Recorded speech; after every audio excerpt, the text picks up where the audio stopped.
Salut à toutes et à tous, vous êtes ce soir sur Vendredi, on approfondit. Alors pourquoi est-ce qu'on approfondit? Parce qu'on va parler de sujets qui font quand même un peu l'actu, mais dont on parle vraiment très succinctement. Et nous, notre objectif, c'est justement d'approfondir au maximum, que vous soyez au courant de toutes ces informations que les médias vous cachent. Alors évidemment, vous mettez des pouces bleus à fond, vous partagez sur tous vos réseaux sociaux, voilà, Twitter, par mail, WhatsApp, Facebook, voilà, vous partagez.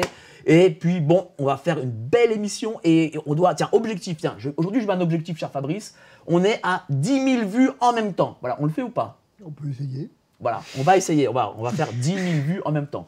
Alors, aujourd'hui, je suis avec Madame Héloïse Benamou, qui est comptable. Bonjour, chère Héloïse, comment allez-vous? Bonjour Mike, ça va, merci. Bon, très bien. Qui a écrit l'excellentissime livre Kleptocratie française. Voilà, je vous invite à lire Kleptocratie française aux éditions du Jardin du Livre.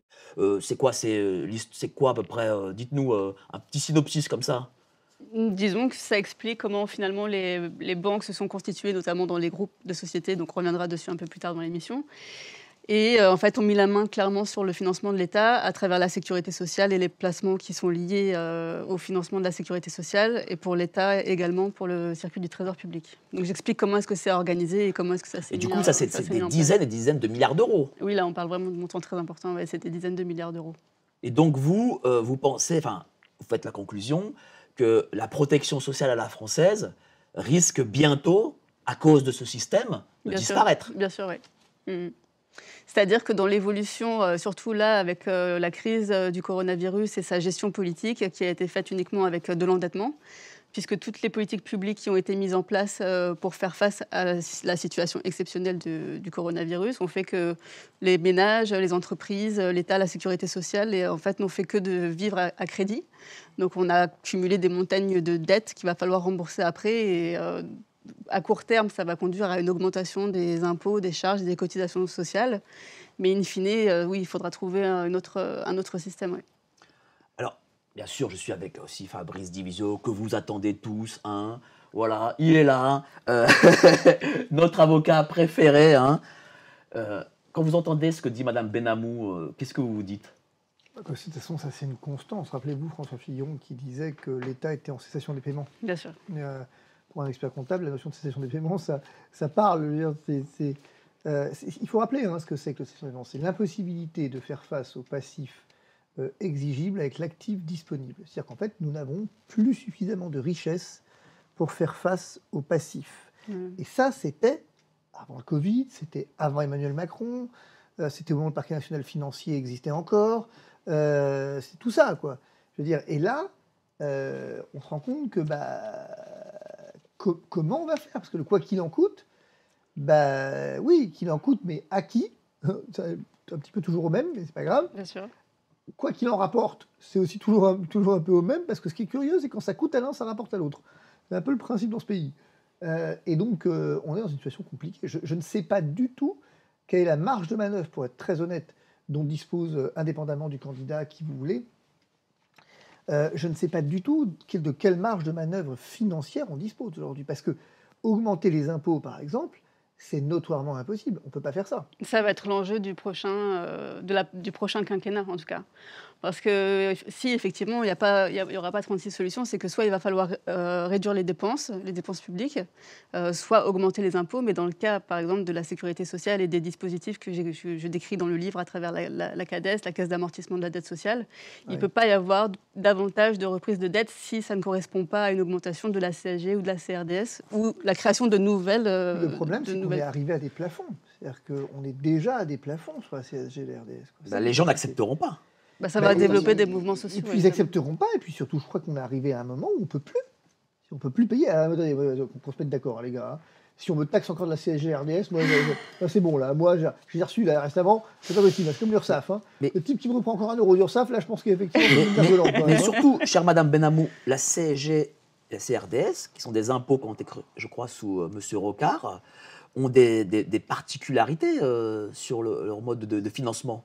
La CRDS a été créée au moment de la création justement de la Caisse d'amortissement de la dette sociale sous Alain Juppé, quand la Caisse a été créée en 1996. À l'époque, c'était pour faire face justement à une réforme des retraites. Et il a été décidé, plutôt que de réformer la sécurité sociale, de faire appel au financement par l'emprunt. Il y avait des règles assez spécifiques, notamment le fait que la caisse avait une durée de vie limitée, qu'une nouvelle contribution serait créée, donc la CRDS. Et finalement, dans la logique habituelle de l'endettement, ça n'a pas été le cas. Et après, donc, il a été convenu qu'à chaque fois qu'il y aurait une nouvelle reprise de dette, il fallait soit augmenter les charges qui étaient liées, soit en créer de nouvelles. Donc c'est vraiment la logique de ce système-là qui fait qu'il faudra trouver une alternative à la sécurité sociale actuelle, en tout cas, telle qu'elle fonctionne actuellement. Oui. Alors, nous allons parler aujourd'hui, avant tout, de l'affaire McKinsey et évidemment du Rothschild Gate. C'est quand même deux affaires qui, même si on dit, nos chers amis de l'État nous disent que ça fait très complotiste, mais en réalité, ce sont deux affaires d'État, n'est-ce pas, cher maître? En tout cas, l'État voudrait qu'elles ne le soient pas. Si ce n'était pas les affaires d'État, l'État n'emploierait pas autant de temps et autant d'éléments de langage à essayer de nous faire croire qu'elles ne le sont pas. C'est aussi bête que ça. Qu'est-ce que vous avez pensé justement des conférences de presse de Madame Montchalin, qui est la femme d'un directeur associé au cabinet conseil au Boston Consulting Group, qui est un peu une sorte de McKinsey aussi, et de Monsieur Olivier Dussopt, ministre du Budget, qui a été perquisitionné dans le cadre d'une affaire pour corruption et prise illégale d'intérêt. Bah, du coup, il s'y connaît en corruption, le mec. Hein. Bon, c'est de quoi il parle. Hein. Donc, qu'est-ce que vous avez pensé déjà sur le fond et ensuite sur la forme? Sur le fond. Le fond il y avait un fond aux conférences de presse. Je n'ai pas vu le fond. Moi. Enfin, si, elles ont touché le fond. Ça, il y a peut-être un fond de bouteille aussi. Il y avait un fond de bouteille. Un fond de rouge. En tout cas, elles ont touché le fond, c'est sûr. C'est pathétique, en fait. D'ailleurs, on se demande quelque chose. Vous vous souvenez de ces conférences de presse où tout à coup, moi, je sais pas, j'étais là devant ma télé, en train de dire, il va se passer un truc, là, il y a un truc, là, ça y est, là, on y est, là. J'attendais, parce que comme le gouvernement a finalement avancé la conférence de presse, il l'a avancé de plus d'une journée, donc je me suis retroussé les manches en disant, devant la télé, il va se passer un truc, là, il va se passer un truc, là, je vais apprendre un truc, là, là, c'est maintenant, ça arrive. Et à la fin de la conférence de presse, je dis, bah, c'est déjà fini. Et finalement, vous n'avez rien appris. Bah ouais. Et finalement, on a appris que c'était pas bien de dire que c'était pas bien. Que finalement, c'était complotiste de dire que le cabinet McKinsey, entre autres, avait généreusement pompé dans les ressources de l'État. Et que, bah, ok, on a compris, on s'engageait à faire mieux la prochaine fois. Oui, mais voilà.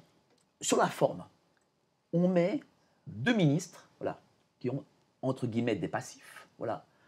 Le mari de Madame Montchalin est justement directeur associé au cabinet conseil de Boston Consulting Group. Qui a eu des contrats avec l'État. Monsieur Dussopt, a ses affaires aussi. Il a été perquisitionné dernièrement. En même temps. Qu'est-ce que vous en pensez, justement? Attendez, d'abord, on va être clément. Si vous cherchez à faire parler un ministre qui n'a pas d'affaires dans le gouvernement, quand même, faut pas... vous n'allez plus trouver grand monde.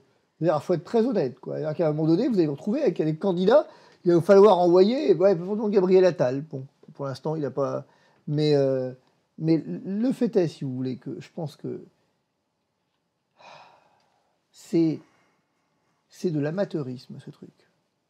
Ils n'assument rien, en fait. C'est ça qui est terrible. À la fois, ils assument complètement. Il y a un mouvement de va-et-vient. Le président de la République assume, avec sa grande technique d'emmerder les Français. Donc il assume.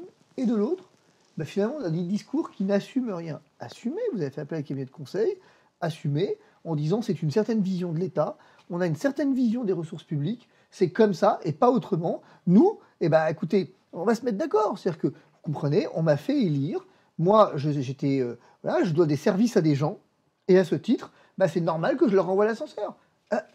Tout le monde ferait pareil à ma place. Ça, c'est un argument de communication.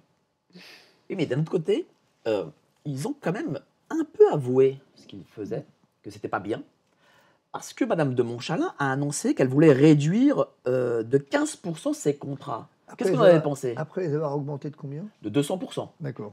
Voilà. Ça, c'est les économies vues par le gouvernement. J'augmente tes impôts de 200%, j'augmente tes impôts de 200%, et après, tu sais quoi, je vais te faire un cadeau, je vais les diminuer de 10%. Mais remarquez un truc, ça me fait penser un truc. Ça, C'est exactement ce que je dénonce depuis un an et demi maintenant. À savoir, l'État vous prend une liberté. Il vous la prend de manière totalement injustifiée. Mais totalement. Ensuite, il vous la redonne partiellement. Et quand il vous la redonne partiellement, vous dites, il est généreux quand même. Là, c'est pareil. Ils augmentent de 200% les dépenses en cabinet de conseil. Et ils disent, t'as vu, on est des gens bien, on va les réduire de 25%. C'est ça. Oui, mais je vais quand même me faire l'avocat du diable. C'est que eux expliquent qu'ils utilisent des cabinets conseils privés parce que, in fine, ça leur coûte moins cher. Alors, ça dépend. Il y a forcément une... C'est toujours le même débat. Moi, je ne jette pas le bébé avec l'eau du bain, encore une fois. Et il y a forcément une part de vérité. Le problème, c'est de savoir jusqu'où. Oui, le privé peut coûter moins cher que le public, notamment sur des missions ponctuelles. Parce qu'il est flexible, parce que c'est justement des missions en one-shot. Donc, il n'y a pas de problème. Ici, le problème, c'est qu'on a directement remplacé des corps de fonctionnaires par des cabinets privés. Et donc, ça ne peut pas coûter moins cher. Parce que c'est un peu le principe de l'intérim. D'ailleurs, ce n'est pas anodin de savoir que c'est Manpower qui, à l'origine, a été le premier à décliner ces cabinets de conseil. Mais le principe de l'intérim, c'est quoi? C'est qu'à un moment donné, vous avez un besoin ponctuel de quelqu'un, et donc vous assumez un coût probablement un peu plus élevé, mais qui, à la fin, sera moins élevé pour l'entreprise, parce qu'elle n'a pas besoin de façon pérenne. C'est du one-shot, une compétence un peu spéciale. Poum, voilà, fin de l'histoire. Si vous devez pérenniser le poste, passer par l'intérim, va très vite vous revenir beaucoup plus cher. C'est logique, en fait. C'est le même problème avec l'État et les cabinets de conseil. Que vous ayez besoin d'un cabinet de conseil sur un truc hyper pointu, hyper ponctuel, avec des compétences qui n'existent pas en interne, où vous avez besoin de suppléer des compétences internes. Jusque-là, ça se tient. Et effectivement, vous n'avez pas créé un poste, créé un emploi public pour quelque chose dont vous avez besoin pendant 3 mois. Mais si vous en avez besoin pendant 3 ans, ou si vous en avez besoin pour 10 fois 3 mois, dans ces cas-là, ça va tout de suite vous coûter plus cher. C'est ça le cœur du problème. Bien sûr. Alors du coup, chère Madame Benamou, vous êtes dans un cabinet d'expertise comptable. Si vous avez une entreprise qui est gérée comme l'État, est-ce que vous faites du souci pour ce client? Je dirais pas ça comme ça. Je dirais que d'une part, c'est pas faux que des entreprises peuvent intervenir pour l'État d'un point de vue ponctuel. Après, ça pose quand même un problème du point de vue du secret. Ah non, c'est d'accord. Voilà, du secret, de la façon dont ça peut être utilisé par des firmes qui peuvent avoir des conflits d'intérêts entre différents clients. Mais sur le plan budgétaire, ça, de manière ponctuelle, ça peut s'entendre.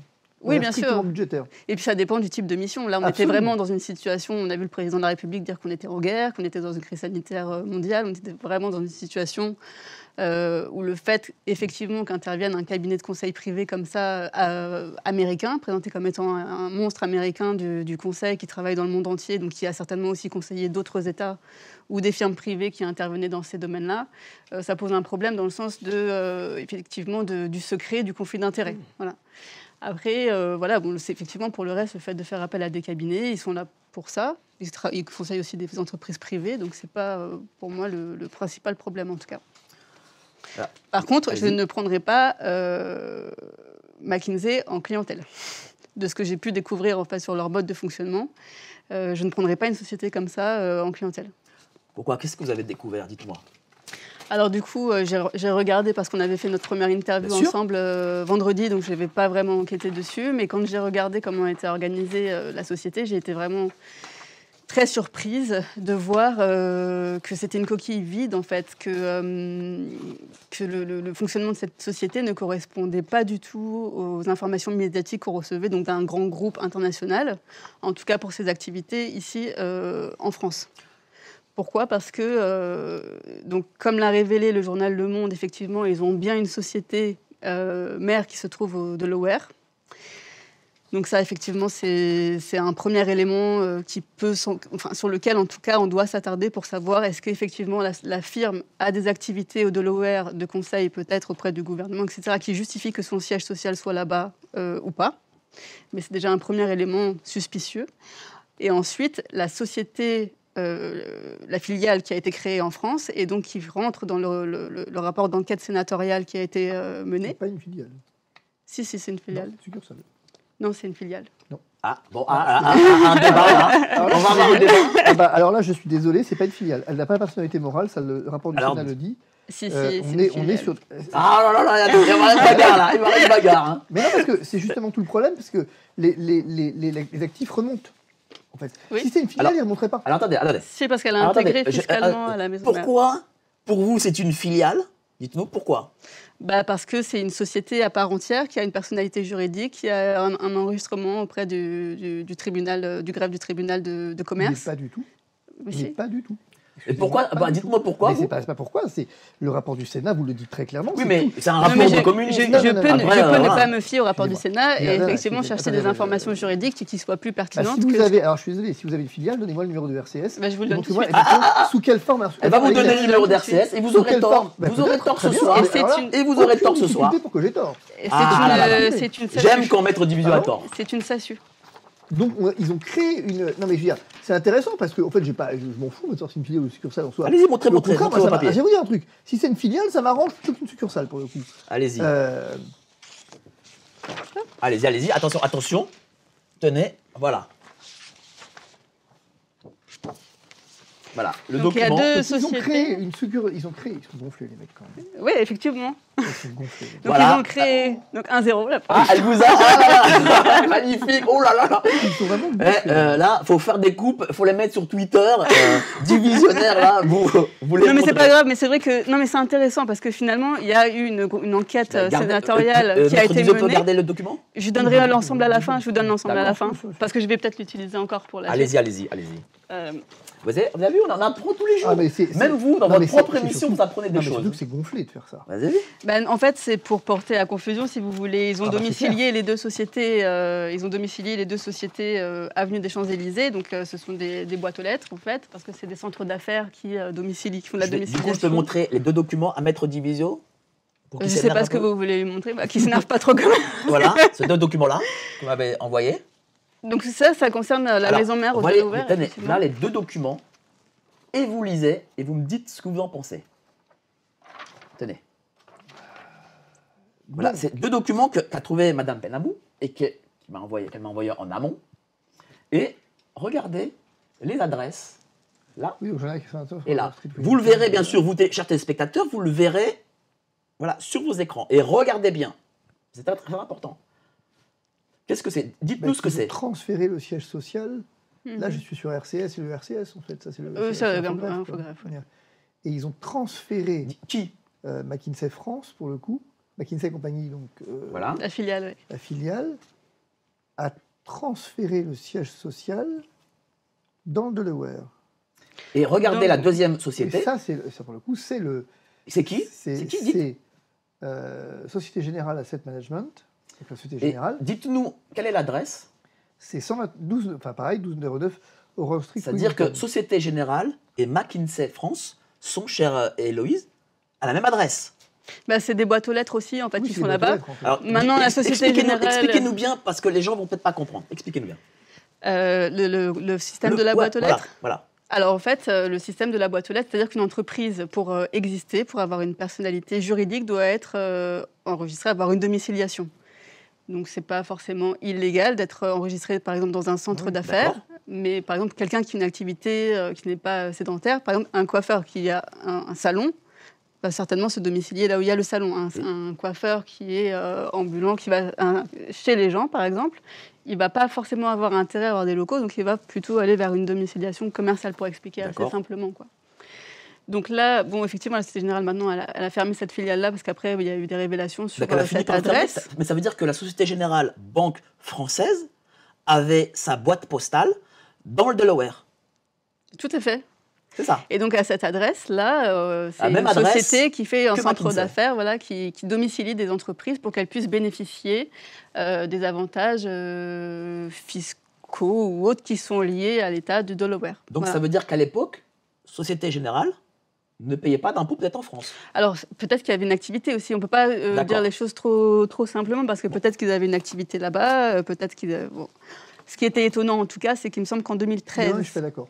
C'est pas une Ah. filiale, vous êtes planté de trucs parce que c'est pas possible. Je suis sur le rapport de la commission d'enquête sénatoriale et effectivement, c'est bien ce que je pensais, c'est qu'en fait McKinsey est répartie dans le monde entier par succursale. Et donc la filiale que vous avez, en fait, ou alors il y a plusieurs entités. Il y a plusieurs mais on entités. est face à un problème parce que notamment Tadjedine n'est pas dans. Si c'est une SASU, Tadjedine n'est pas dedans. Non. Or, Tadjedine Non, est il n'est pas directeur dedans. associé. Non. Alors, comment Donc, vous comment il l'expliquez pourrait ça? être directeur Dites-nous comment associé vous l'expliquez. Bah écoutez, en tout cas, quand je regardais par exemple l'extrait Cabis de la société La SASU qui se trouve sur les Champs-Élysées, effectivement, c'est pas le président de cette société. Oui. Alors, pourquoi les sénateurs privilégient telle piste ou telle piste quand ils font leur commission C'est même d'ailleurs d'enquête? Tadjedine qui a dit que c'est une succursale. Hein. Bah, Il il a est déposé. responsable de ce qu'il dit. Bah, il a déposé des Oui, mais statuts. il peut dire aussi des bobards. Non, mais ça n'a aucun sens. Bah, il a bien dit Il y a- qu'il payait je- des je impôts vais- alors qu'il ne je vais- payait pas. Non, mais je vais creuser ce truc-là, mais il y a un truc qui ne va pas. Je veux dire, c'est que je suis désolé, c'est tout le problème. C'est que s'ils étaient sous forme de filiale, il n'y aurait aucun problème. Ils ne pourraient pas faire remonter dans le Delaware. La raison pour laquelle on a un problème, c'est précisément parce qu'ils sont en succursale et ils n'ont pas la personnalité morale. Je veux dire, c'est ça qui pose un vrai problème. C'est que la succursale n'a pas la personnalité morale. C'est Alors, ça qui pose un Donnez problème. votre explication, du coup. Est-ce que Bah, c'est une mon succursale? explication, vous n'êtes pas obligé de Non, mais non, Non, mais c'est pas- C'est un choix de choisir soit ce que dit D'accord. la commission sénatoriale et les gens de chez McKinsey ou les faits. Je veux dire, à partir du moment. Mais après, moi, je veux dire, je vais quand même aller Non, dans le mais en sens fait, de Mme ce qui se Benamou. passe- C'est que les sénateurs communistes, en réalité, qu'est-ce qu'ils y connaissent dans l'entreprise? Non. Ce qui se passe, c'est que là, vous avez pris une filiale. Effectivement, je commence à comprendre ce qui s'est passé. Voilà. Toutes les entités de McKinsey en France sont assujetties à l'impôt sur les sociétés. Ainsi, sur la même période, sa filiale de mise en œuvre a payé 6 ans sur l'impôt sur les sociétés. C'est-à-dire qu'en fait, vous avez effectivement plusieurs entités, c'en est une, mais celle-là, elle paye l'impôt sur les sociétés. Alors, elle a déclaré effectivement sur ses bénéfices l'impôt sur les sociétés, mais la sénatrice qui a mené les auditions, qui a été vérifiée à Bercy sur place et sur pièce, effectivement, il y a eu les déclarations, mais il n'y a pas eu de règlement. C'est ce qui est dit dans le rapport. Mais de sénatorial. cette société-là, De cette société-là, de la SASU, de la SASU. Vous n'êtes pas face au porte-parole de Zemmour. Hein. c'est ça. Ah, Mais c'est un problème- elle a vu l'émission de la C'est ça. Procès. Hein. Mais c'est un Donc, problème juridique Non, intéressant. parce que c'était intéressant, en fait. C'est c'est- intéressant c'est- de comprendre comment est-ce qu'ils sont En fait, il y a- organisés. moi, j'ai pas d'avantage à ce que ce soit une filiale ou une succursale. Non, parce que, bien sûr, je comprends bien. en fait, si c'est une filiale, alors c'est un problème d'autant plus grave. Bah, écoutez, effectivement, l'associé unique est donc la maison mère qui est domiciliée au Delaware. Et le président de cette société-là n'est pas monsieur Tadjedine. Oui, bien sûr. Et d'ailleurs aussi, c'est quelqu'un qui est de nationalité étrangère et résident à l'étranger. Et la société est un peu une coquille vide, si vous voulez, parce qu'il n'y a pas vraiment d'actifs dans la société. Oui. Et ces charges, enfin, la plupart des opérations de la société sont liées à des opérations intra-groupes qui sont avec d'autres sociétés du groupe. Parce que ce sont des sociétés avec des personnalités. Est-ce qu'il déclare un chiffre d'affaires ici Bien sûr. ou pas? Vous connaissez à peu près l'ordre du chiffre d'affaires? Bah, moi, j'ai les bilans, là, par exemple. Allez, vas-y, montrez les bilans. Pour l'exercice de 2020, donc de la filiale de McKinsey et compagnie, la SASU. J'ai bien donc la preuve, c'est qu'elle a bien ses propres Oui, mais bilans. vous elle voyez. est enregistrée comme société commerciale étrangère. Voilà, tout à fait. Et c'est un établissement secondaire. Société commerciale étrangère immatriculée au RCS. Oui. Il y a un truc à creuser là, parce qu'il y a un truc que je ne comprends pas. C'est-à-dire qu'on est sous le statut de société commerciale de droit étranger, donc ce qui correspond bien à la succursale.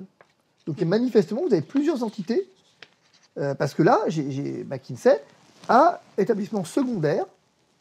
Donc la notion d'établissement secondaire caractérise bien une succursale. Oui, mais comment s'appelle la société? Il y a la C'est société. McKinsey pour le coup, c'est McKinsey et compagnie, INC France. Voilà, donc celle-ci, effectivement, elle a 3 établissements. Un au Delaware, un à Paris et un à Lyon. D'accord. Voilà. Et ça, c'est à part, en fait. Alors dites-nous, voilà, les bilans. Dites-nous, chiffre d'affaires, je crois qu'ils font des pertes aussi. Alors là, sur les deux derniers exercices, effectivement, donc le dernier qui a été déposé est celui de 2020. Effectivement, il y a eu des pertes. Auparavant, il y avait un chiffre d'affaires et ça leur permettait de dégager un bénéfice sur lequel, normalement, ils devaient payer l'impôt sur les sociétés. Et effectivement, dans la commission sénatoriale, Madame Assassi, je crois, Oui, Eliane Assassi qui a mené les sénatrice de les Seine-Saint-Denis. auditions, etc., a été à Bercy pour faire une vérification sur place et sur pièce que les déclarations qui avaient été effectuées par la société avaient effectivement fait l'objet d'un règlement pour que l'impôt sur les sociétés soit acquitté, mais ça n'était pas le cas. C'est ce qui est indiqué, en tout cas, dans le rapport. Voilà. Alors, Ouais, du coup, quel était le chiffre d'affaires sur ces dernières années? Là, vous avez les bilans de quelle année? C'est 2000... Moi, j'ai pris que 2020, parce que Alors, j'ai pas 2020, mal voilà. On va prendre 2020. Quel était son chiffre d'affaires? Alors, sur 2020, effectivement, ils se plaignent qu'ils sont victimes de la crise du coronavirus, ce qui leur a fait perdre beaucoup de chiffre d'affaires, et donc pour justifier également la perte. Oui. Le commissaire aux comptes rapporte également qu'il y a eu des fraudes dans la société, suspectées, je vais lire. Alors, nous avons signalé les fraudes suspectées ou avérées, dont nous avons eu connaissance en impliquant la direction des employés. Allez-y, lisez. Ayant un rôle clé dans le dispositif de contrôle interne ou d'autres personnes dès lors que la fraude est susceptible d'entraîner des anomalies significatives des états financiers. Nous avons signalé également les allégations de fraude susceptibles d'avoir un impact sur les états financiers portés à notre connaissance par des employés, d'anciens employés, des analystes, etc. Donc qu'est-ce que ça veut dire? Ça veut dire quoi? Ça veut dire que dans leur bilan, McKinsey a fraudé? Ça veut dire qu'il y a eu des révélations qui ont été faites. Je commence à comprendre ce qui s'est passé. Dites-nous. En ce que vous comprenez. Ça, Infogreffe, ce que vous me donnez là, c'est une succursale. J'insiste. Mais si vous voulez. Mais non, c'est pas si je veux. En fait, il y a plusieurs entités dans McKinsey. Et je commence à comprendre ce qu'a fait le Sénat. C'est un groupe de sociétés, donc effectivement. Mais je commence à piger ce qui s'est passé. Je pense que le Sénat, je commence à comprendre. Qu'est-ce que vous pensez que le Sénat a fait quoi? Je pense que le Sénat n'a juste pas pigé la forme juridique dans laquelle le groupe était constitué. Et donc Mme Benhamou a raison. Je pense, bien sûr, mais je pense je pense que la question de l'impôt sur les sociétés en particulier, je commence à douter. C'est-à-dire que je pense qu'ils se sont embourbés, le Sénat, dans un complet... Parce que là, par exemple, typiquement, tout à l'heure, vous m'avez donné le truc de la SASU, mais en même temps, ici, c'est une autre entité. Parce que c'est des sociétés différentes. Et ben ouais. Oui, effectivement. Et donc, celle-là est organisée en succursale, là où l'autre est organisée en filiale. Tout à fait. Et donc, allez savoir là-dedans ce qu'a examiné le Sénat. Et donc, il y a une volonté aussi d'induire en erreur dans la création de ce type de société. Ah, mais ça, c'est très clair. Voilà, il y a une opacité, en fait, structurelle. Ça, c'est très clair. Voilà. Mine de rien, là, les révélations que l'on fait, personne n'en a parlé à la télévision. En fait, ce qui est vrai, ce que vous mettez en évidence de manière intelligente, c'est que c'est extrêmement compliqué, parce que finalement, c'est pour ça que moi, j'étais resté sur ce que je connaissais, c'était McKinsey compagnie. Et effectivement, vous mettez le doigt sur le fait qu'il y a plusieurs autres entités en réalité. Bien sûr, oui. Et il y en a encore d'autres, on pourra venir dessus si on a le temps après. Ça complique les choses, en fait, de manière... Dans l'enquête, oui. Savoir qui est assujetti à l'impôt de qui ne l'est pas, bon courage avant de trouver, quoi. Est-ce que c'est un montage qui est intelligent, fait par des experts? Alors moi, je trouve que c'est un montage qui n'est pas très ingénieux ou astucieux, en tout cas, parce que moi, je vous dis, quand je vois ça, ça porte le soupçon dans le sens où, d'une part, vous avez une société qui est dans une boîte aux lettres. C'est pas illégal, je dis pas que c'est illégal, mais je parle d'un ensemble. Bien sûr. Un président qui est de nationalité étrangère et résident à l'étranger. Oui. Et en plus, dans le fonctionnement de la société, quand on regarde les bilans, on voit que c'est quand même une coquille vide. Donc, comme je vous dis, la plupart il n'y a pas de salariés, donc ils ne payent pas non plus de charges sociales, en tout cas sur cette société-là, donc qui est McKinsey & Company, la SASU. Tout correspond à des opérations intra-groupes. Mais est-ce que ça signifie... de mise à disposition du personnel, peut-être de locaux, etc. Donc, en fait, moi, quand je vois ça, c'est clairement une société qui peut disparaître du jour au lendemain, qui a été créée... Est-ce que c'est une société que vous prendriez comme client? Non. Mais c'est clair qu'en fait, là, ce qu'on sent à la lumière de ce que vous dites, parce que c'est vrai qu'on ne comprend pas bien l'intérêt, du coup, si j'ai une succursale, avec une domiciliation à l'étranger qui est donc un établissement français, pourquoi je vais venir m'emmerder à créer une société avec un capital de 10 000 euros, 100 000 euros, qui n'a pas de sens, dans lequel je n'ai pas de salariés. Tout ça ressemble beaucoup à de l'optimisation fiscale, finalement. Ça mériterait, en tout cas, une enquête. Ça mériterait des investigations pour savoir. C'est suffisamment insolite, pour le coup, je découvre des trucs, parce que c'est assez insolite. Je découvre des choses. Non, mais c'est intéressant, parce que je ne vois pas l'intérêt, autrement que pour avoir une espèce de jeu fiscal, d'avoir autant de sociétés, finalement... Est-ce que, chère Madame Benhamou, lorsque le Trésor doit être au courant de ça. Alors, donc, ce qu'a dit M. Tadjedine, c'est Ouais. ça. M. Tadjedine a dit que, effectivement, Bercy était au courant.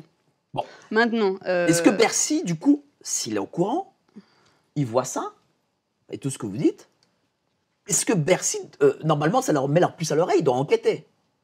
Ah, bah, évidemment. Est-ce qu'ils ont enquêté? Mais en fait, ils auraient dû le faire déjà au début, parce que si vous voulez. Dites-nous. Voilà, comme je vous ai dit là, c'est pas pour faire la lecture, mais quand vous avez un rapport Mais de n'hésitez pas, on a commissaire le aux temps. comptes. D'accord. Quand vous avez un rapport de commissaire aux comptes qui révèle effectivement des fraudes au sein de la société, donc déjà lui a la responsabilité de faire ce qu'on appelle la révélation au procureur, qui Bien devrait sûr. ensuite certainement diligenter des enquêtes pour savoir ce qui se passe. Après, c'est un peu difficile de comprendre le fait que la société déclare des bénéfices en France et ne les paye pas. C'est sûr. Donc, je pense que s'il y a des personnes qui nous regardent, qui ont effectivement des entreprises, assujetties par exemple à l'impôt sur les sociétés, comme c'est le cas pour McKinsey, ils savent que s'ils ne payent pas leur impôt de manière Mais systématique... si moi, demain, je fais un peu comme McKinsey. 2 jours après, j'aurai le Trésor qui va taper à ma porte. Vous allez commencer par recevoir un premier courrier, oui. C'est Avec sûr. des pénalités. Est-ce que c'est sûr? Ah bah bien sûr, mais c'est automatique. Donc comment se fait-il que McKinsey, personne n'est venu les voir?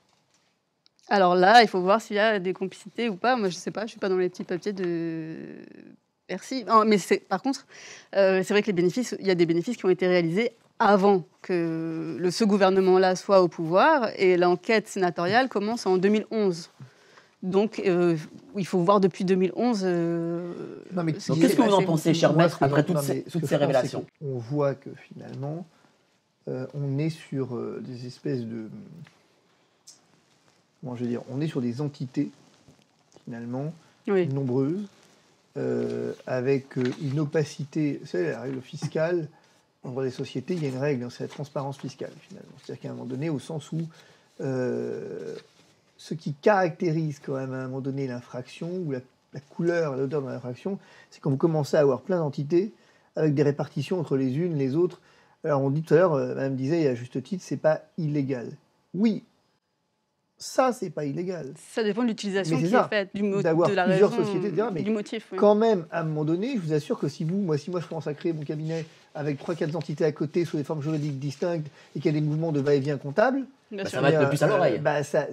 il se passera peut-être rien. C'est-à-dire que, enfin, je veux dire, à la fin, tout ça sera peut-être complètement légal, mais en tout cas, Ça peut déclencher un Ça va contrôle. déclencher un relativement. contrôle. Oui. Alors, mais du coup, vous connaissez le Trésor? Donc, et effectivement, il y a d'ailleurs, donc Le Monde a révélé la première société qui se trouve au Delaware dont on a parlé tout à l'heure, mais il y en a une deuxième qui a également des filiales en France et donc je pense que l'objet social, c'est la restructuration d'entreprises. ouais. Donc celle-ci aussi a également une filiale qui se trouve à Paris, je crois que c'est rue Marivaux. Et il y a une autre société encore qui est domiciliée là-bas, parce qu'on est encore dans de la domiciliation commerciale, qui a un nom turc, donc je ne saurais pas le prononcer, mais là, du coup, la maison mère semble être à Istanbul, pour le coup. Donc effectivement, c'est des réseaux complexes de sociétés, mais on n'est pas sur une société au Delaware avec des succursales.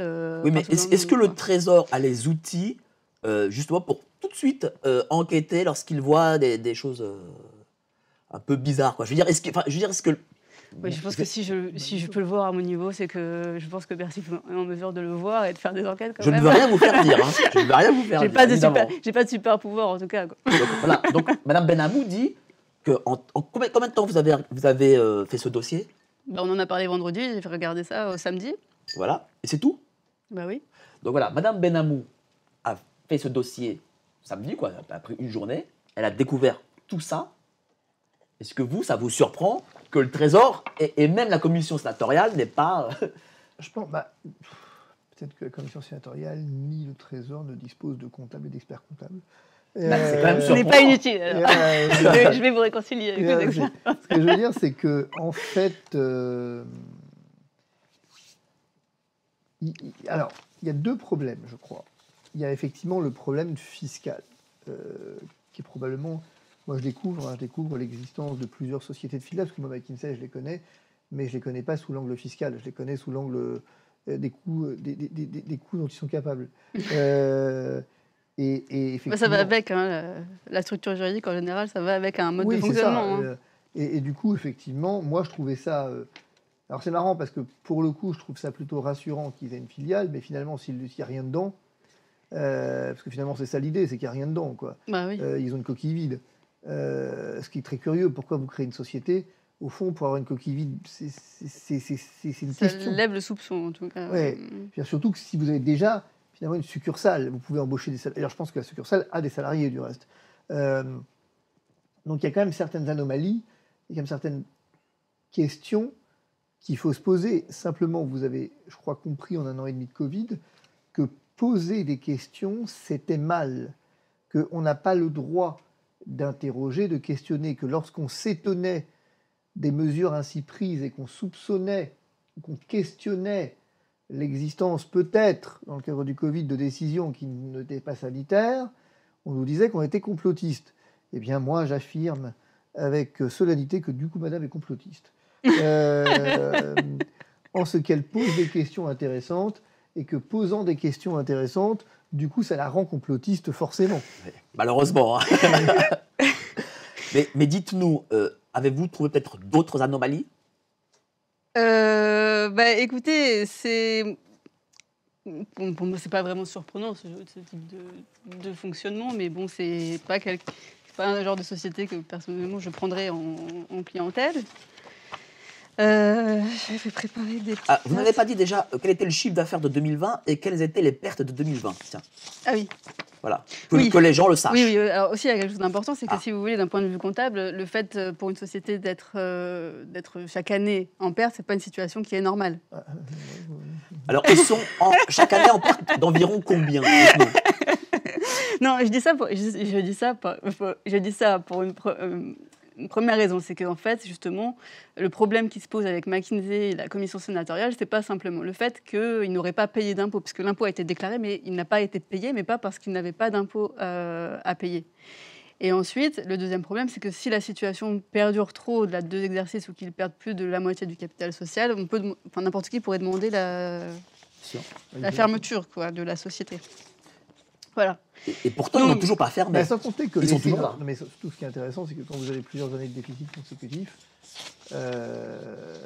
généralement, vous avez même le parquet qui s'en mêle et qui peut demander à dissolution. Bien sûr, bien sûr. Parce que du coup, votre entreprise, vous entretenez artificiellement. Normalement, ça veut dire que votre entreprise est en cessation des paiements, quoi. Ben oui. Mais c'est de quel ordre? Alors, sur 2020, la perte était d'à peu près 600 000 euros. 600 000 euros sur un chiffre d'affaires de combien? Je crois que 2019, c'était 1 million. Mais du coup, c'est sur quelle entité? C'est sur la filiale? Alors, je parle de la filiale, parce que la société qui est domiciliée au Delaware n'a pas publié ses comptes au greffe. Oui, ni les autres, d'ailleurs, ni aucune autre. Est-ce que la filiale a le droit de ne pas publier au greffe ayant des établissements... La succursale, comme c'est un établissement? Je pense qu'il devrait le faire, en tout cas, normalement. Il y a 2 établissements en France. De déclaration des comptes. Oui. Donc, ils ne l'ont pas fait. Voilà. Est-ce que ça aussi, Bercy n'a pas tiqué pour le coup? Donc d'ailleurs, excusez-moi pendant que j'y pense, et ça rejoint ce que vous étiez en train de dire, c'est que là j'avais noté que Karim Tadjedine a dit à la commission, je le dis très nettement, nous payons l'impôt sur les sociétés en France. Oui, donc c'est pour vous dire qu'il y a des choses qui sont dites qui ne sont pas forcément probantes. En fait, en soi, le problème il est là, c'est-à-dire que moi, c'est là où il y a un imbroglio que je ne comprends pas sur l'impôt sur les sociétés. Enfin, le mec, il est quand même capable de dire ce qu'il paye et ce qu'il ne paye pas, bordel. Enfin, à un moment donné, pardon, mais je veux dire... mais lorsque moi, monsieur, je le paye l'impôt sur les sociétés. Mais lorsque ce monsieur vient en commission parlementaire et qu'il ment ouvertement, est-ce que derrière, il peut y avoir des poursuites contre lui? Alors, moi, d'abord, je ne dis pas qu'il ment. Si, puisqu'il dit qu'il paye et qu'il ne paye pas. Je ne dis pas qu'il ment. Je dis pas qu'il ment parce que si je dis qu'il ment, j'attends à la présomption d'innocence. Bon. Et je commets une diffamation. Donc, c'est moi qui l'ai dit. Je ne vais pas faire ça. Oui, d'accord. Mais... Voilà, donc c'est moi qui ai la diffamation. Non, mais en fait, disons qu'il y a une inexactitude matérielle dans ses propos. Mais ça ne préjuge pas de l'intention. Oui, mais est-ce que derrière, les sénateurs, enfin la commission, manifestement, le Sénat peut... c'est pas qu'il peut, c'est qu'il a. Voilà, et donc je vous rappelle que le parquet national financier, hier, a fait une déclaration à laquelle, quelques jours, il a fait une déclaration à laquelle il a dit « Nous réfléchissons à l'opportunité de nous saisir ». Qu'est-ce que ça veut dire en langage administratif? Ça veut dire « Je t'emmerde et je fais ce que je veux ». Donc ça veut dire qu'il n'y a rien contre lui? Non, ça veut dire « Je t'emmerde et je fais ce que je veux ». Bon, Donc ça veut dire Je ne que ce sais qu'ils pas. veulent faire, c'est pas grand-chose, quoi. Donc vous, qu'est-ce que vous en Et ils pensez? réfléchissent. Est-ce Pas- que pas McKinsey empêcher les gens risque de réfléchir, quelque quand même. chose? Ça dépend des poursuites qui pourraient être engagées et de qui. Mais si effectivement il y a eu un faux témoignage, il y a des poursuites qui peuvent être engagées. S'il y a eu des fraudes, comme c'est indiqué dans le rapport des commissaires aux comptes, il y a des poursuites qui peuvent être engagées. Si, les frais de transfert qui ont lieu dans la société, donc là je regardais par exemple, vous me demandiez pour 2020, on a quand même 17 millions de frais intra-groupe. Donc pour le chiffre d'affaires de 620 000 euros. Voilà. Est-ce que c'est normal, 17 millions de frais intra-groupe? Mais j'ai pas le détail de ce qu'il y a dedans, il faut vérifier. En fait, comme ça, c'est difficile à dire. Alors, attendez, qu'est-ce que c'est les frais intra-groupe? Ça correspond à des prestations qui sont facturées à des filiales. Oui, c'est ça. C'est-à-dire En fait, que les filiales s'autofacturent. En fait, ils s'autofacturent. Ce qui se passe, c'est que c'est super classique, en fait. Oui, bien sûr. C'est qu'en fait, là, ce qu'ils sont en train de faire, c'est qu'ils sont en train de jouer avec la fiscalité. C'est tout. Ils sont en train de jouer quand il y a une société qui est en excédent, bah, du coup, elle facture des prestations. La société qui est en déficit facture des prestations. Enfin, voilà, il y a un mécanisme. C'est de l'ordre de 17 millions. C'est quand même beaucoup d'argent. Pour moi, oui. Donc après, il faut voir. C'est vrai que comme ça, c'est difficile à dire. Il faut des investigations. Mais en fonction de ce qui pourrait être découvert sur les éléments, notamment comptables, etc., oui, ça peut être assez grave, oui. Mais bon, pour ça, il faut qu'il y ait des enquêtes. S'il n'y a pas d'enquête, on ne peut pas savoir. Non, mais si vous voulez, il y a un élément quand même, si on revient à la base, à la source. Vous avez quand même affaire à un cabinet américain dont le siège est dans le Delaware, manifestement à une boîte aux lettres, avec effectivement donc un état d'optimisation, enfin pas d'optimisation, mais peut-être un paradis fiscal, clairement. Vous avez un imbroglio très compliqué de sociétés qui gravitent les unes autour des autres, les unes au-dessus des autres. Vous avez des résultats qui sont difficiles à exploiter. Vous avez un Sénat qui, manifestement, vous dit là, il y a un truc qui ne va pas. Comment l'État a pu ne pas voir ça quand il a embauché ce cabinet? Je veux dire, il y a deux débats. Il y a beaucoup trop de choses il y a beaucoup trop de choses. irrégulières. C'est optimisation ou c'est fraude fiscale? Ça, je ne peux pas vous le dire. Non, et puis il faudrait voir, effectivement, peut-être, comme je vous le disais tout à l'heure, si McKinsey a un gros contrat au Delaware qui justifie qu'ils aient une société là-bas, etc., ça peut se justifier, en fait. C'est ça ce que je veux dire. D'accord. On n'a pas les éléments parce qu'ils ne publient pas leurs comptes, etc. On ne sait pas ce qui se passe là-bas. Bon, c'est vrai que c'est un paradis fiscal, donc il y a l'avantage fiscal plus le secret qui est lié. Donc, et puis il y a peut-être d'autres sociétés encore au-dessus, avec d'autres intérêts, avec peut-être même d'autres groupes plus importants. Tout ça est possible, mais on n'aura pas accès à plus d'informations à partir du moment. Il ne faut pas oublier quand même que McKinsey, c'est pas seulement un cabinet de conseil, c'est le cabinet de conseil qui a présidé à la création de la République en marche, dont les salariés bénévolement ont écrit les statuts de la République en marche, dont directeur associé Tadjedine est un proche d'Emmanuel Macron, qui a échangé avec lui des mails pendant la campagne à partir de sa boîte professionnelle, quoi qu'il dira que ce fut une erreur, j'ai fauté, c'est mal, j'ai fait une erreur, j'aurais dû les envoyer de ma boîte perso, mais c'est une grosse blague. Je veux dire, le type il confond la boîte perso et la boîte... Mais ça enfin bref, c'est historique. Ça, je vous raconterai un truc un jour sur les boîtes pro et les boîtes perso. Là, racontez-nous, là. On a un gros problème, c'est que depuis un moment, c'est depuis peut-être Hillary Clinton, quand vous vous faites, là j'ai quelques entreprises, grosses entreprises, où quand vous vous faites piéger la main dans le sac, ça a été toute la problématique, notamment dans l'Union européenne et la négociation des vaccins, où vous avez un type qui a négocié les vaccins pour le compte de l'Union européenne, qui était issu des lobbying de l'industrie pharmaceutique, avec lesquels il échangeait à partir finalement de ces mails privés, donc qui ne sont pas sécurisés. Si vous voulez, à un moment donné, quand on en est à ce niveau d'amateurisme, on peut quand même commencer à s'inquiéter.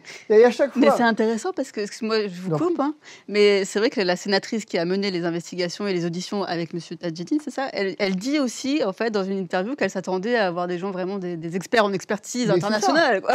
Mais c'est Alors, ça. ils ne sont pas. Et quand elle a mené l'audition et qu'il s'est exprimé et qu'il bafouillait et qu'elle voyait qu'il ne maîtrisait pas la situation, donc, elle est... Donc, comment l'État peut demander une expertise sur une pandémie alors que ce monsieur n'est expert de rien du tout? Je ne sais pas s'ils sont experts de rien du tout. lui, Tadjedine, manifestement, il était un peu, disons qu'il était un peu embarrassé devant la commission d'enquête, parce que forcément, il s'attendait à être chez les copains, et que comme c'est pas les républicains, mais que c'était les communistes, ça a compliqué un peu les choses, quoi. Si c'était une commission d'enquête républicaine, bon, là, ils allaient prendre un verre ensemble et c'était fini. C'était Benalla, quoi. Mais là, forcément, quoi. Communiste, l'argent, tout ça, machin. Bon, oui, mais ça, il doit le savoir. Je pense qu'il a pêché par excès de confiance, c'est tout. Le mec, il est arrivé, il n'a rien préparé. C'est un peu le syndrome Jacqueline Moreau. Avec ce que je vous dis, c'est un peu ça. C'est-à-dire que le type, il est arrivé, il n'a rien préparé. Et puis quand on a commencé à lui dire, maintenant, j'ai pas pigé, là, tu nous expliques ça, il dit, attendez, je reviens, je vais piger à la piscine. Pourquoi on a besoin de passe vaccinal pour aller à la piscine. Il est moi j'ai mon passe vaccinal, donc je peux aller à la piscine, donc je reviens après. Mais c'est ça l'idée. Non mais. C'est-à-dire qu'il faut des fusibles à ce moment-là, quand la situation se crée, il faut des fusibles. Oui. Mais dites-moi, j'avais une question. Est-ce que le Trésor. Avant ça. Allez-y. Vous vous rendez compte quand même qu'il y a un truc quand même. Vous avez affaire à des gens. Rappelez-vous que ces types-là ont embauché le plus gros cabinet d'avocats de Paris, voire de France, voire peut-être même un des gros du monde, pour m'envoyer à moi une mise en demeure à moi, juste parce que à l'époque, avant que sorte le rapport de la commission d'enquête, j'avais juste tweeté « Je m'interroge sur le point de savoir si Tadjedine n'a pas fait une fausse déclaration. » Quand on y pense... Du coup, ça en est où, ça? Ça en est où, j'ai déposé une plainte. Du coup, je l'ai balancé pour témoignage. Mais ce qui est très drôle, c'est que le type se dit pas que, ça va m'énerver un tout petit peu quand même, que deux, je veux dire, qu'est-ce qu'il cherche à faire? M'intimider? C'est-à-dire, j'ai juste posé une question. Non, du coup, après, j'ai affirmé. Mais je veux dire, c'est là où vous vous rendez compte, mais personne fait ça. Personne écrit. Le mec, il m'a envoyé le courrier. Mais qu'est-ce que ça signifie? Ça veut dire qu'ils sont incompétents? Je pense qu'ils ont une espèce de sentiment de toute puissance, en fait. Enfin, je veux dire, et le confrère qui a rédigé ça, bon, je ne peux pas lui en vouloir. C'est un très gros cabinet parisien. Il s'est dit, je vais aller donner un petit coup de pression aux petits jeunes, là. Sauf que ça n'a pas marché. Oui, mais c'est idiot. Ils savent que vous êtes médiatique. Ils savent que vous allez le tweeter, vous allez le cher Hanouna. Alors, vous dites, je suis médiatique parce que ça a intéressé beaucoup de monde, cette histoire. Le fait que vous ayez McKinsey France fait pression sur un avocat qui finalement se contente de poser une question. En plus, le pire, c'est que c'est le seul tweet raisonnable de ma vie. Pas de bol. Pas de bol. Où je me suis contenté de poser une question. Et les types, ils me menacent d'écrire à Twitter France, et ils écrivent à Twitter France. Mais enfin, je veux dire, et ils commettent une infraction au passage. C'est extraordinaire. Et après, vous avez 2 semaines plus tard un rapport de commission d'enquête qui sort. C'est magnifique, je trouve, quand même. C'est vous dire, c'est le même acabit que la problématique de tout ça. C'est qu'à un moment donné, les types, quand vous avez une entreprise normale qui a autant de sociétés, de mécanismes fiscaux, intra-filiales, etc., intra-groupes, les mecs, au bout d'un moment, se disent, bon, il faut quand même que je fasse un peu gaffe, quoi. Oui. Non, eux, ça leur pose aucun problème. Le mec, il écrit de son mail... Non, mais Tadjedine, il écrit de son mail pro, puis après, quand il dit, non, mais attendez, vous avez quand même... Parce que l'argument de Tadjedine, c'est de dire, jamais, vous m'entendez? Jamais, je vous dis, jamais je n'ai participé à la moindre campagne, jamais, à titre professionnel. Et la sénatrice lui dit, ouais, enfin, j'ai quand même un mail de vous qui écrit au candidat Macron à partir de votre boîte mail pro, quoi. Et puis il se redresse, il dit, ah bon? Ce fut une erreur. Bien bon, c'est extraordinaire, le mec, ah bon? Ce fut une erreur. Et alors on aurait pu s'attendre à ce qu'on dise, attendez, monsieur, là, vous avez fait un faux témoignage? Tout le monde dit, d'accord, c'était une erreur. C'était une erreur. Vous voyez, c'est ça le problème, c'est le sentiment de toute puissance. C'est clair. Mais dites-moi, chère Héloïse, le Trésor, est-ce que c'est un organe indépendant ou c'est le ministre du Budget qui va décider qu'on enquête ou pas? Normalement, toutes les sociétés en France sont assujetties au même mode de fonctionnement vis-à-vis de l'État. Je veux dire, donc s'il y a un traitement particulier pour cette société qui aurait dû payer des impôts et qui ne les a pas payés, puisque là, avec la commission sénatoriale, on sait que c'est le cas, qu'il y avait des impôts à payer qui n'ont pas été payés, c'est qu'il y a un traitement particulier, en tout cas pour cette société, depuis 2011, début de l'enquête. Alors là, on a parlé trésor public, on a parlé impôts, mais McKinsey, c'est pas que ça. Hein. On va parler un peu historique. D'abord, on va parler historique des cabinets de conseil. Dites-nous, comment ces cabinets de conseil sont nés, sur quel fondement? Comment je vais dire? c'est les années 60, en fait. C'est 50-60. Aux États-Unis, vous avez une volonté de flexibilité. Vous avez cette fameuse flexibilité américaine dans les années 60 qui a émergé et où tout à coup c'est devenu une espèce de phénomène de mode. Vous avez eu besoin de faire appel à de la flexibilité. Donc les cabinets de conseil sont, avant tout ce qui était internalisé, a été externalisé et les cabinets de conseil sont arrivés en renfort pour dire on va comment dire, accomplir des prestations, mais évidemment, c'est des prestations expertales, des prestations de management, des prestations pour vous apprendre à optimiser le personnel. Voilà, c'est né sous le giron, disons ça comme ça, de l'intérim, qui procède de cet esprit. L'intérim, c'est finalement, Manpower, c'était ça, à l'origine, c'est quand vous aviez un besoin de flexibilité, ben on vous prend un type, on prend un expert, on le met chez vous, il appartient à vos staff, votre staff, et il vient bosser comme ça. Et donc on a généralisé ensuite ça aux États-Unis, et en France on est resté, alors on a eu quelques-uns hein, qui ont quand même sous Pompidou, on a eu quelques cabinets. Oui, parce que M. Pompidou, rappelez-vous, il a travaillé aussi chez Rothschild. Absolument. Comme M. Macron. Mais ça restait marginal pour le coup. Et c'est resté relativement marginal en France jusqu'à Sarkozy, pour faire simple. Où c'est Sarkozy qui a vraiment donné le là des cabinets de conseil et puis après ils se sont lâchés. Alors, Madame Benamou a une information sur McKinsey qui date d'avant M. Sarkozy. Vous m'aviez dit que je crois que McKinsey, on avait trouvé trace de cette société depuis combien de temps à peu près ? De toute façon, pour les activités en France, c'était créé en 88, je crois. Donc, il y avait déjà des activités à ce moment-là. Moi, c'est vrai que dans le cadre de mes recherches, j'ai trouvé des relations avec l'État à partir de 98. Et qu'est-ce qui se passait en 98 ? C'était par rapport à une réforme du numérique. Alors, à l'époque, en 98, le président de la République était M. Chirac. Mais c'est pas, si je peux me permettre, c'est vrai que c'est pas vraiment un problème de ce gouvernement-là. Non, bien sûr, mais c'est vraiment un problème structurel, en fait. Bien sûr, mais là, on parle d'historique. Donc, sous M. Jospin, qui était Premier ministre, McKinsey, déjà, a travaillé avec le gouvernement. Des membres de secrétaire d'État, ouais. Voilà, c'est-à-dire que McKinsey, ils ne sont pas là essentiellement depuis M. Macron, c'est ça que je veux dire. Non, mais ils étaient là avant. Simplement, ce qui s'est passé sous Emmanuel Macron, c'est la... c'est la proportion. La proportion. Déjà, ouais. Et puis, il y a autre chose, c'est que surtout, c'est les liens, en fait. Effectivement. C'est la proximité, en fait, qui s'est créée. Si vous voulez, Tadjedine, voilà, ils sont... d'ailleurs, c'est pas anodin. Où est-ce qu'ils se sont rencontrés finalement, Tadjedine et Emmanuel Macron? Dites-nous. Ouais. Ils se sont rencontrés au moment de la réforme de l'État de Nicolas Sarkozy, la réforme Attali. La commission Attali, voilà. où on devait avoir 1% de croissance en plus. C'est ça. Cette fameuse commission Attali, c'est là où ils se sont rencontrés, en fait, parce que c'était Emmanuel Macron et des membres du cabinet McKinsey, je ne sais plus si c'était Tadjedine ou d'autres, étaient en fait dans cette commission, et Emmanuel Macron a brillé par sa grande compétence, il a impressionné ses membres des cabinets de conseil. Mais c'est vrai, c'est comme ça que ça s'est passé. Hein.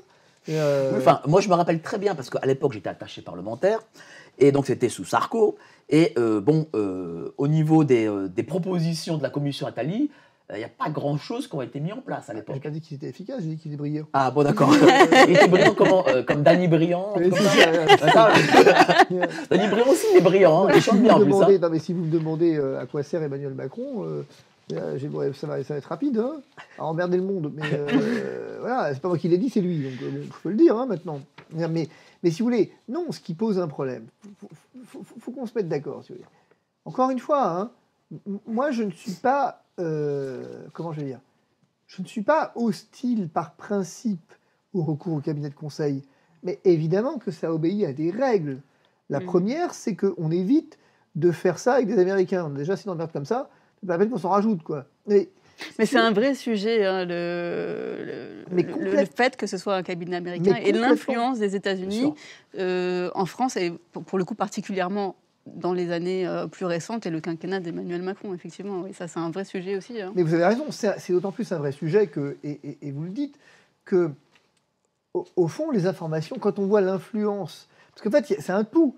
C'est-à-dire que si ces cabinets de conseil étaient chargés de savoir comment balayer la poussière au 15e étage de l'Élysée, quelque part, c'est pas très grave. Mais surtout que vous nous Oui, aviez dit... le fait de secret d'État, Mais c'est ça. de créer des réseaux synarchiques, Tout à fait. de prendre un peu le dessus sur l'État aussi. Parce que, Et donc, du coup, Ah ça bah, remonte après. Bien sûr. voilà, et puis par exemple, on parlait du problème fiscal. C'est que normalement, quand vous répondez moi je parle sous votre contrôle, mais je pense que quand vous répondez à un appel pour souscrire un contrat avec l'État, il faut justement être à jour au niveau de ces déclarations sociales Vraiment, oui. et de ces déclarations fiscales. Mais en l'occurrence, ils l'ont été, si vous regardez. Il n'y a pas eu de règlement pour le. Oui, mais pour le coup, l'impôt je pense que social. c'est ça qui... Mais pour le coup, sur le social, oui, il n'y a pas de salarié, donc Mais il n'y a pas de dites-nous, charge. cher maître, moi j'ai bien regardé aussi un peu la structure de McKinsey.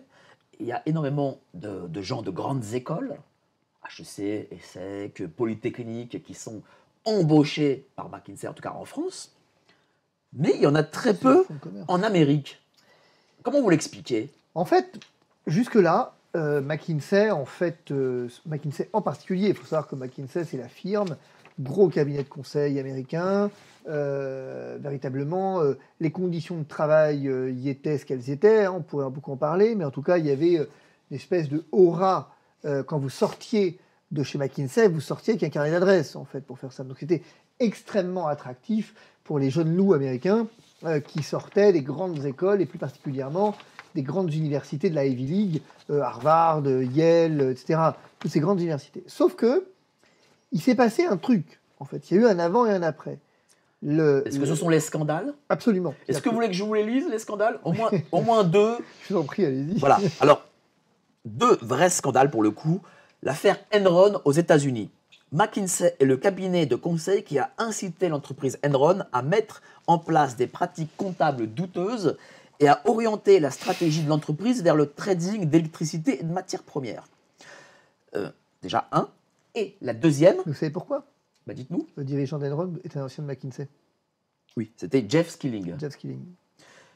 Deuxième chose, crise financière de 2007-2008 qui a créé la planche à billets et qui est créée d'ailleurs, dont on n'est toujours pas sorti.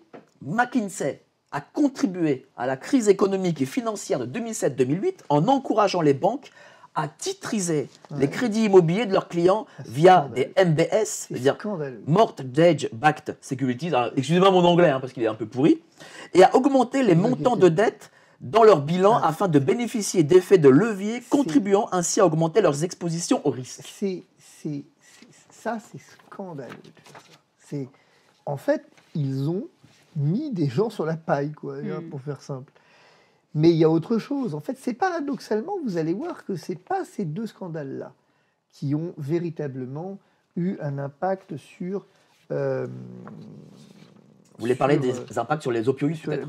C'est pas ce qu'on a impact sur les recrutements. Parce que le recrutement, c'est les opioïdes. D'accord. Les opioïdes, ça a été un tournant quand même aux États-Unis pour McKinsey dans le recrutement, et ça a été un tournant dans l'opinion publique, et avec eux, c'est quand même la première fois où vous avez des sommes aussi importantes, colossales, vous avez une chasse qui a été faite. Expliquez-nous bien cette affaire, pour que les gens comprennent, L'affaire parce que des les gens ne la opioïdes, connaissent c'est pas. relativement simple. En fait,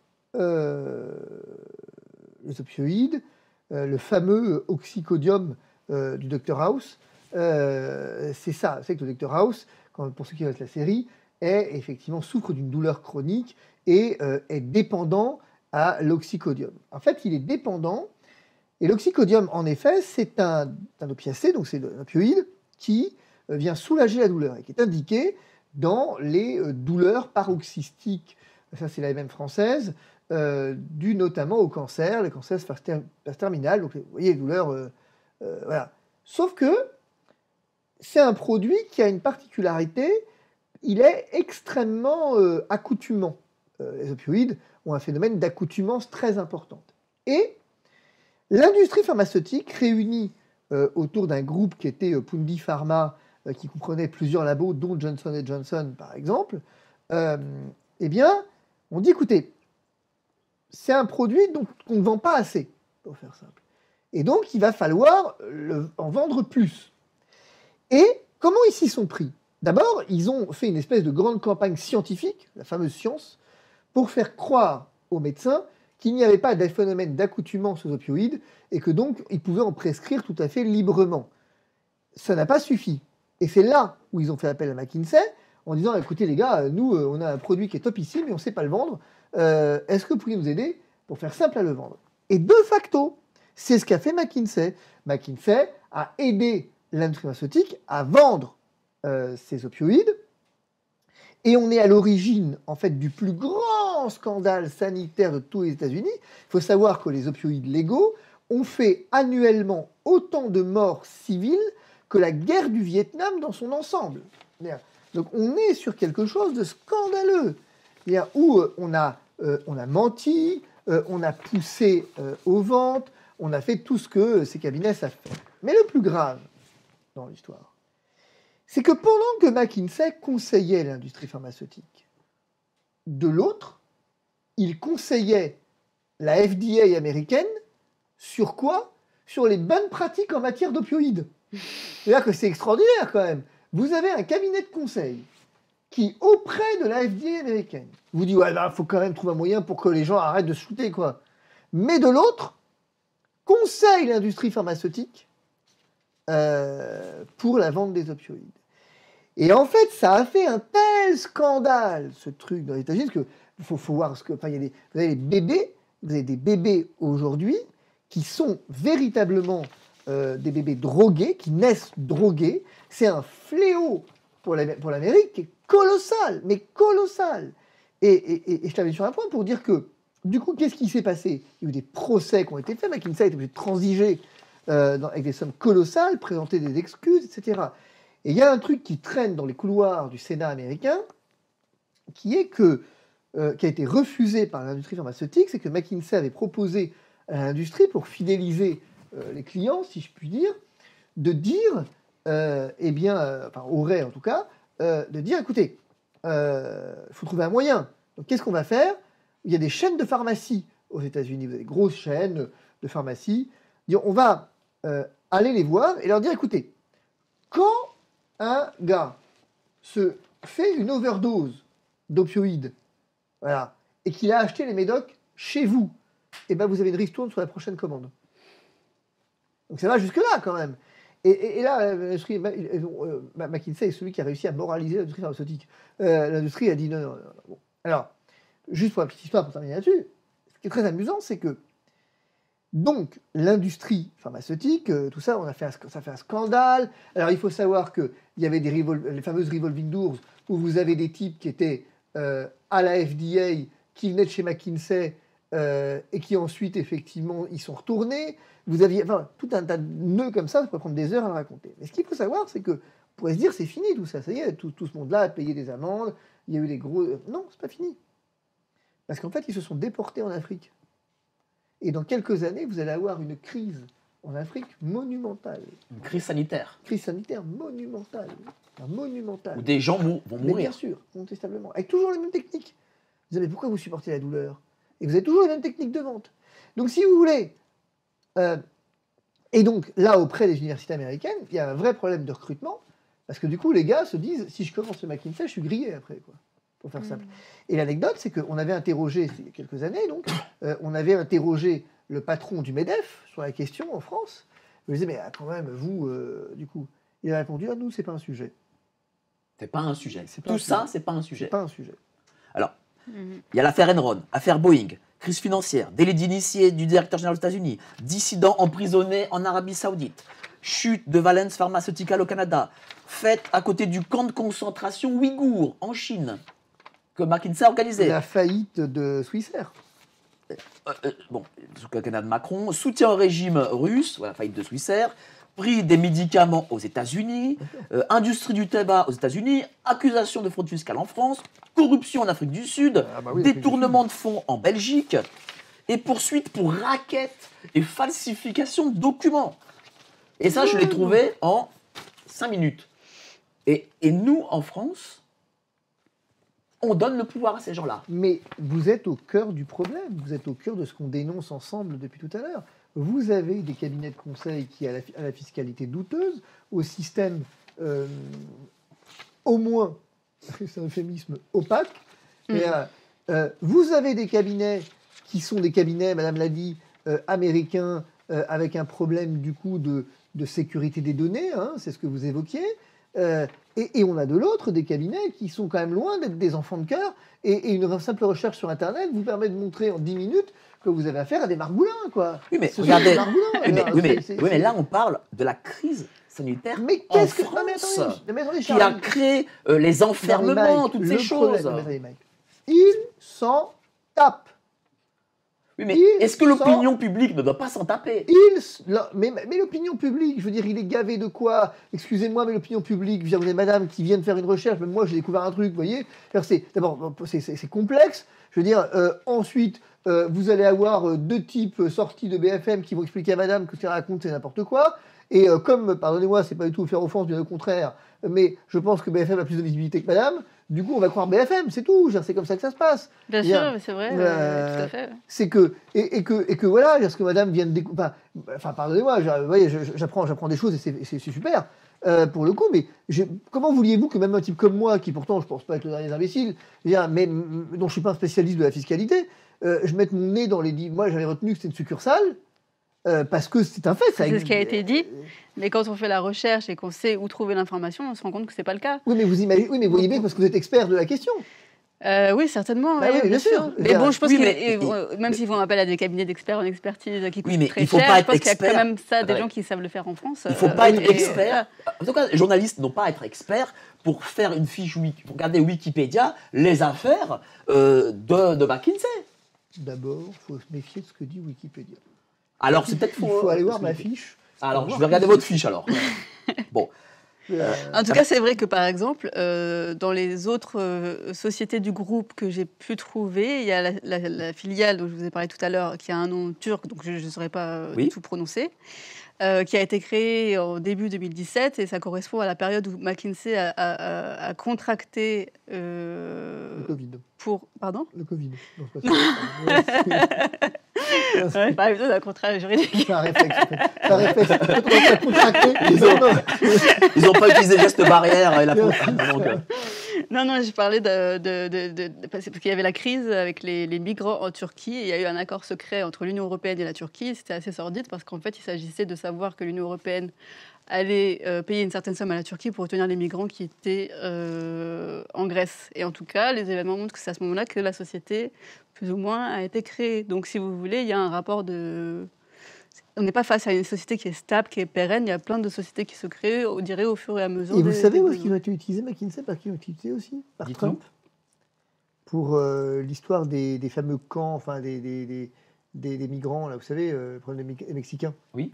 Il a fait Texas. Vous voyez, chers amis, vous en apprenez des choses. Donc voilà, vous continuez à mettre des pouces bleus, vous partagez, hein, vraiment, vous devez partager parce qu'on doit dépasser les 10 000. Et là, je vais montrer un document à notre ami Maître Divisio. Il va me le commenter. Et d'ailleurs, ce document, vous le verrez là, il s'affiche, regardez. Tenez. Pourquoi moi? Tiens, j'ai envie que vous le commentiez. Il y a une jolie tête, Mathieu Mocor. Voilà, alors dites-nous, quel est ce document? Mathieu Mocor. Qui est ce monsieur? Attendez, je suis vieux, donc j'ai besoin de... Je suis presbyte. Mathieu Mocor, il est chef du staff Startup Advisor Investisseur, HEC Paris, au commissariat à l'emploi et à l'engagement des entreprises. Lisez ce Il a été directeur de cabinet adjoint au secrétariat d'État numérique. Il est responsable argumentaire et riposte en marche. C'est joli comme nom, ça. Responsable argumentaire et riposte. J'adore le mot. Pardon. Donc il est salarié par En Marche. Et il a été chef de projet chez McKinsey Associates, donc voilà. Chez McKinsey. Ce qui est intéressant, c'est les dates. Parce qu'en fait, il a été chez McKinsey de janvier 2013 à décembre 2016, donc 4 ans. Il a été En Marche juste derrière. Alors, il n'est pas resté très longtemps. C'est pas lui, c'est un type qui n'a pas d'endurance. Parce qu'il est resté 3 mois chez En Marche. Oui, mais après, il est passé au gouvernement. La promotion. Il est passé, voilà. Lisez-nous le deuxième. Le deuxième, c'est Martin Baumer. Alors, lui, il a l'air méchant. Lui, il a fait Centrale Supélec et McKinsey et compagnie, et les Jeunes avec Macron, président délégué général.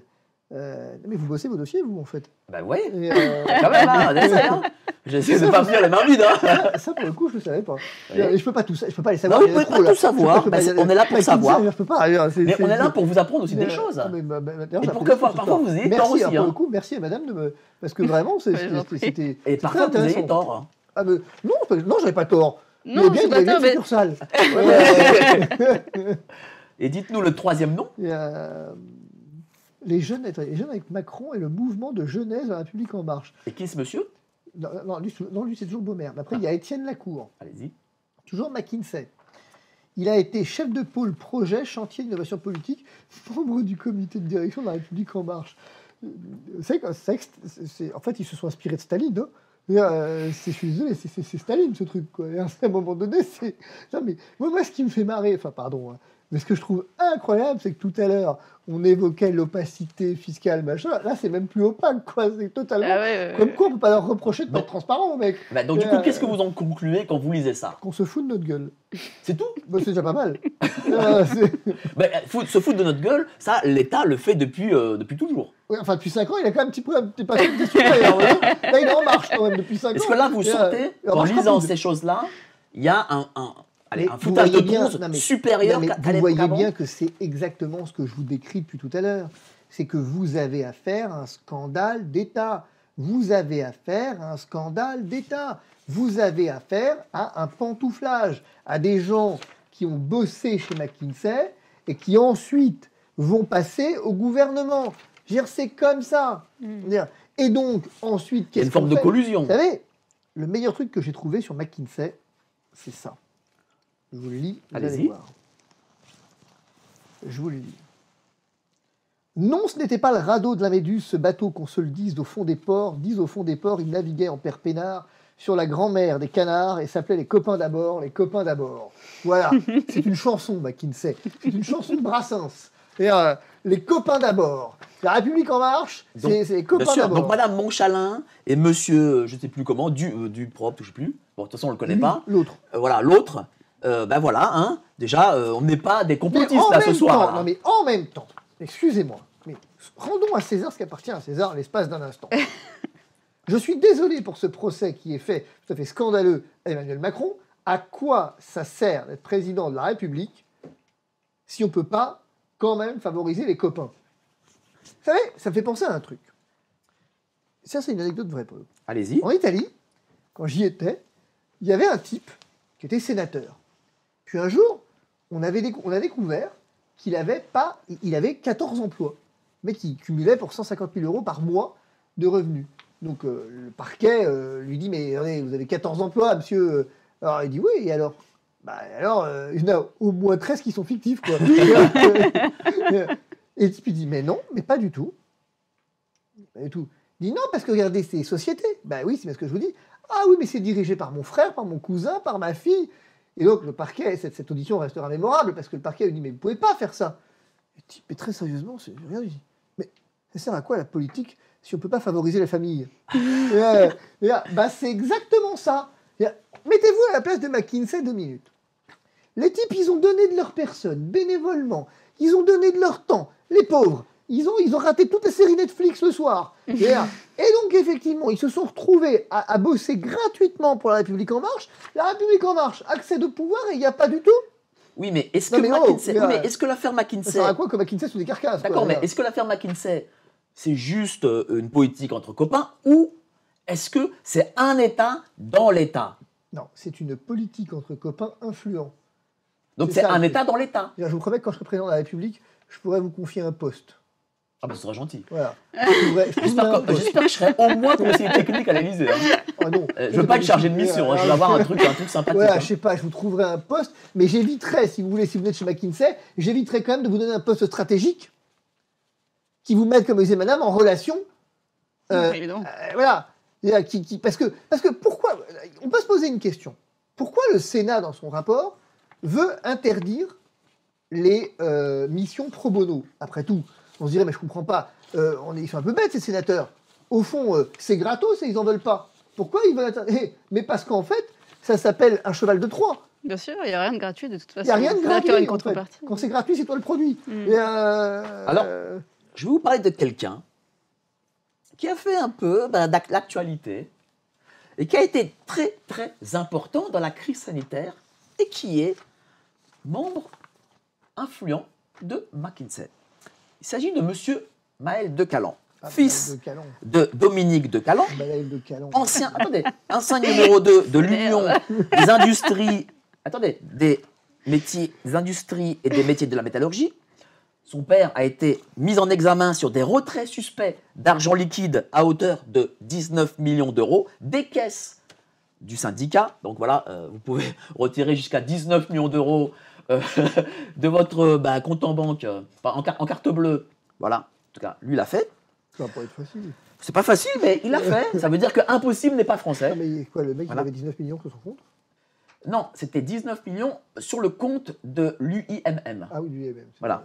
Oui. Et donc on apprend que c'est le fils de ce monsieur, Maël de Calan, qui pilote la stratégie des mesures sanitaires. Alors, je rajoute que ce monsieur est président, je crois, du Conseil général dans le Finistère, ou enfin, en tout cas, d'un Conseil général de Bretagne. Et donc, il est LR, il n'est pas LREM, mais on dit dans la presse locale qu'il est Macron compatible. Voilà. C'est ce que j'appelle. Il est Macron compatible. Voilà. Donc, qu'est-ce que vous pouvez en dire? Est-ce que vous vous dites, tiens, on a pris un pro pour gérer une crise? Non, on a pris un copain. Je crois qu'il a une activité de conseil. Le deuxième couplet de Brassens. Parce que c'est ça, hein. C'est un copain de plus, quoi. C'est tout. Oui, mais on parle là d'une crise sanitaire qui a nécessité 650 milliards d'euros d'investissement de l'État. Non, mais vous êtes au cœur du problème, si vous voulez. Madame le disait tout à l'heure. Il y a une dépossession, en fait. C'est ça le problème de fond. C'est qu'il y a une dépossession de l'État. C'est qu'au fond, l'État, il est infiltré par ces cabinets. Et comme ce cabinet, il est présent un peu partout dans le monde, du coup, vous avez la même politique partout dans le monde, puisqu'elle est dirigée par les mêmes personnes. Mais rappelez-vous que c'était d'ailleurs un élément très intéressant pour la crise. Quand j'opposais le fait qu'il y avait d'autres voies possibles que la vaccination de masse. Quand je disais, attendez, il y a peut-être d'autres alternatives. Enfin, il y a des alternatives. Qu'est-ce qu'on me disait? Mais enfin, t'es qui, toi? On le fait partout dans le monde et toi, tout seul, t'as raison. Et moi, je répondais, la circonstance qu'on le fasse partout dans le monde au même moment est bien ce qui m'inquiète. Qui prouve qu'il y a derrière la patte, et je l'avais dit hier, j'étais le premier à l'avoir dit, médiatiquement, il y a la patte de McKinsey derrière. Ça ressemble vachement à McKinsey, comme ce truc. Et à l'époque, on m'a traité de fou, de complotiste, machin. Finalement. Mais je vais vous dire, moi, Maël de Calan, je trouve que je le connais personnellement. Parce qu'on est de la même génération, enfin la même âge. Vous avez de belles fréquentations. Vous avez vu, je fréquente des gens. Ça fait quelques temps que je ne l'ai pas vu, quand même. Je vous fais, d'ailleurs, le poste à l'Élysée, je viens de vous le retirer. Voilà. Ça se fait. Et donc, il se trouve qu'on a commencé ensemble au jeune RPR. Et en plus, vous avez vu, on a fait l'UMP ensemble, on a fait même peut-être un peu de fac ensemble, c'est possible même. Et moi, je ne le connais pas comme étant un spécialiste des crises sanitaires. Ou alors peut-être qu'il a dû apprendre d'ici là, mais ça m'étonnerait. Mais je crois qu'il a une entreprise de conseil aussi. Il a une entreprise de conseil aussi? Je crois, oui. En plus de des McKinsey, réserves, mais... Ah, je ne savais pas qu'il travaillait Si, il est chez McKinsey. Il a un poste en tout cas, il a eu un poste très important chez McKinsey. Et il a été exfiltré, d'ailleurs, très récemment, de chez McKinsey. Il a été exfiltré. Oui, parce qu'il faut savoir qu'on a découvert que au ministère de la Santé, c'est lui qui dirigeait les séances où était présent M. Véran, et c'est lui qui donnait le là sur la crise, quoi faire sur cette crise sanitaire. Mais bien sûr. Donc là, on n'est plus seulement sur du conseil. Parce que, ah non, on n'est pas sur du conseil. Ah oui, on n'est pas seulement sur du conseil, parce que le fait qu'une entreprise soit sollicitée pour rendre un rapport, même pourquoi pas mettre en concurrence plusieurs cabinets de conseil pour avoir différents avis aussi, ça peut être intéressant. Mais à partir du moment où je faisais un cabinet, j'ai vu effectivement en plus que du coup, comme ils n'avaient pas de bureau, etc., ils étaient directement au ministère de la Santé, qu'ils ne mettaient même pas leurs tampons, c'était des tampons du ministère directement sur leurs documents, etc. Donc en fait, c'est une substitution du rôle de l'État et une prise de décision en lieu et place d'un ministre d'État dans une situation de crise sanitaire. On a parlé de guerre, etc. Donc on n'est pas vraiment là sur une problématique de conseil, en fait. Mais qu'est-ce que vous pouvez dire à ce que vient d'annoncer Mme C'est exactement le problème. C'est-à-dire qu'en fait, c'est exactement ça le cœur du problème. Si vous voulez que ces gens conseillent... Déjà, j'ai un premier problème. Un cabinet de conseil, par définition, il conseille. C'est-à-dire, vous demandez un rapport d'audit à un expert comptable, il va vous rendre un rapport d'audit. Un rapport audit. C'est-à-dire qu'il a audité, il va vous rendre un rapport. Il y a un document de travail. Là, vous n'avez rien. Vous n'avez rien. Pourquoi vous n'avez rien? On a pris un type, on l'a mis au ministère, et on a dit, dans les contrats, il y a un truc élément, le Sénat révèle que dans les contrats, il y a un élément intéressant, c'est qu'on vous dit, il ne faut surtout pas, en gros, qu'il y a une clause au terme de laquelle les logos, le visuel du cabinet, des cabinets, ne doivent pas apparaître sur les documents finaux, en fait. Mais vous comprenez bien que le problème qui se pose, c'est du coup la traçabilité. Comment je sais qui a fait quoi? Qui a fait quoi? Et quand on sait que les réunions sur le pass sanitaire étaient présidées par un type de chez McKinsey, ça pose quand même un vrai problème. À un moment donné, qui a dirigé cette crise? Du coup, est-ce que M. Philippot ne devrait pas plutôt faire ses manifs devant chez McKinsey? C'est interdit. Comment ça, c'est interdit? Apparemment, certains ont essayé. Et la on n'a pas le droit de manifester devant chez McKinsey, mais on a le droit de manifester au ministère de la Santé. Apparemment, si j'ai bien compris, la préfecture l'a interdit. Comment ça se fait? Alors là ça, j'apprends un truc, quoi. Pouvoir souverain du préfet. Attendez. Ça veut dire que vous pouvez manifester devant le ministère, mais pas devant McKinsey? Alors, pourquoi? McKinsey est plus important que le ministère? Je suis quasiment certain que c'est pas possible. Mais le fait est, si vous voulez, qu'indépendamment de ça, rappelez-vous que McKinsey, c'est aussi la réforme de l'APL, rappelez-vous que c'est tout ça. C'est-à-dire que, et puis c'est sans compter, ils ont quand même rédigé, quoi qu'ils en disent, ils ne sont pas contents qu'on le dise, mais c'est comme ça. La loi Macron 2, quand Macron était ministre de l'économie, c'est quand même eux qui sont à l'origine de la rédaction de la loi. Ok, Valls l'a envoyé à la poubelle, mais le fait est que les mecs qui viennent vous dire les yeux dans les yeux, c'est ce qui m'a hérité, et ce qui a fait que j'ai posé une plainte, ils viennent les yeux dans les yeux, vous expliquer qu'ils n'ont jamais contribué au travail législatif, alors qu'ils sont à l'origine d'un projet de loi. Enfin, c'est quand même gonflé de mentir comme ça, à un moment donné. Et si vous voulez, le fait est que on peut se poser une vraie question, c'est pourquoi? C'est ça la question de fond. C'est pas tellement combien, comment, etc. C'est pourquoi. Et d'après vous, c'est quoi le pourquoi? Quelle est la réponse à ce pourquoi? Ça, je vais vous dire, c'est la question sur laquelle je bute. Parce que quelles sont vos hypothèses? J'en ai pas vraiment, parce que en fait, c'est un tel degré de cynisme et de malhonnêteté et de machiavélisme que je ne peux me résoudre à imaginer qu'on ait voulu laisser les commandes de l'État par pur intérêt à des cabinets de conseil, et ce, au détriment des populations. Je ne peux pas m'y résoudre, parce que si je me résous à ça, dans ces cas-là, on fait quoi? On fait la révolution, on se jette par la fenêtre, on ne va plus voter. Enfin, on ne peut pas se résoudre à un tel degré de cynisme quand même. Hélas, le problème, c'est que j'en vois pas d'autres d'explications. Voilà, on va conclure. J'espère que vous avez appris énormément de choses. On a vraiment approfondi. On a assez approfondi ou pas, d'après vous? Je préfère TPMP. Bon. On viendra avec des pancartes la prochaine fois. Oui, non. Êtes-vous d'accord pour le trust? La prochaine émission sera animée par Cyril Hanouna. Posez cette question à Hanouna, et comme ça, peut-être vous allez débattre avec M. Delormeau, peut-être lui, d'accord? Alors là, ça va pas être facile. En tout cas, merci beaucoup, cher maître. J'attends toujours mon déjeuner, d'ailleurs. Ah oui, c'est vrai, vous devez déjeuner avec M. Delormeau. Vous nous ferez l'exclu quand même. J'ai même proposé de payer. Parce que je crois qu'il est radin, lui, non? C'est parce que j'ai compris. Pareil. Bon. Mais vous déjeunerez dans un beau restaurant, au moins? Ça dépend, si c'est moi qui paye, on ira au McDo. En tout cas, merci, cher maître. Merci, Madame Benamou. Merci à vous. Kleptocratie française, livre, excellentissime livre au Jardin des Livres. Ouais, c'est la boîte d'édition, Jardin des Livres. Kleptocratie française, achetez-le, vous apprendrez énormément de choses. Évidemment, vous continuez avec les pouces, voilà, nous on est payés en pouces bleus, voilà, c'est notre salaire, c'est comme ça.